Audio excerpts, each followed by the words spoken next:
అందరికీ నమస్కారం. చికెన్ ఫ్రైని నోరూరించే టేస్ట్‌తో చాలా ఈజీగా చేసేయొచ్చు. ఈ మెథడ్‌లో చేస్తే ముక్క నీచు వాసన రాకుండా చాలా సాఫ్ట్‌గా కుక్ అవుతుంది.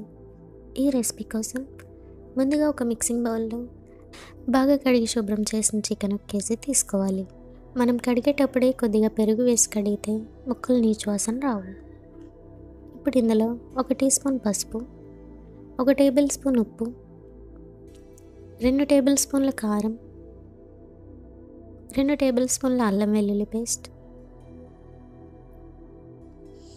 1 టేబుల్ స్పూన్ ఆయిల్, పావు కప్పు పెరుగు వేసుకొని ముక్కలకి బాగా పట్టేలాగా కలుపుకోవాలి. ఇలా మ్యారినేట్ చేసి పెట్టుకున్న చికెన్ని అరగంట సేపు ఫ్రిడ్జ్లో పెట్టుకోవాలి.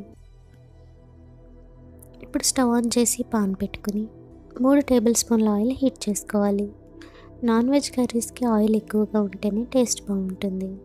ఆయిల్ బాగా హీట్ అయిన తర్వాత 3 నుంచి 4 పచ్చిమిరపకాయలు, కొద్దిగా కరివేపాకు వేసుకొని ముందుగా మ్యారినేట్ చేసి పెట్టుకున్న చికెన్ కూడా వేసుకోవాలి.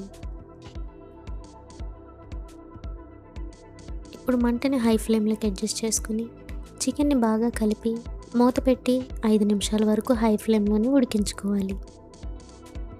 5 నిమిషాల తర్వాత చికెన్లోంచి ఇలా వాటర్ ఊరుతున్నప్పుడు ఒకసారి బాగా కలుపుకొని మంటని లో ఫ్లేమ్లోకి అడ్జస్ట్ చేసుకుని మూత పెట్టి 15 నిమిషాల పాటు ఉడికించుకోవాలి.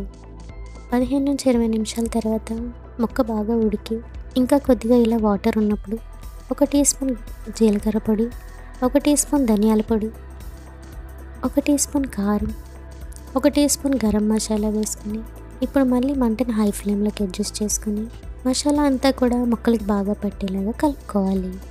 చికెన్ బాగా ఫ్రై అయిన తర్వాత చివరిలో కొద్దిగా కొత్తిమీర చల్లుకొని స్టవ్ ఆఫ్ చేసి సర్వ్ చేసుకోవడమే. ఎంతో టేస్టీ అండ్ ఈజీగా చేసుకునే ఈ చికెన్ ఫ్రై కనుక మీకు నచ్చితే వీడియో లైక్ చేయడం మర్చిపోవద్దు. మరిన్ని టేస్టీ రెసిపీస్ కోసం అభి అకి క్రియేషన్స్ని సబ్స్క్రైబ్ చేసుకోండి. Thanks for watching.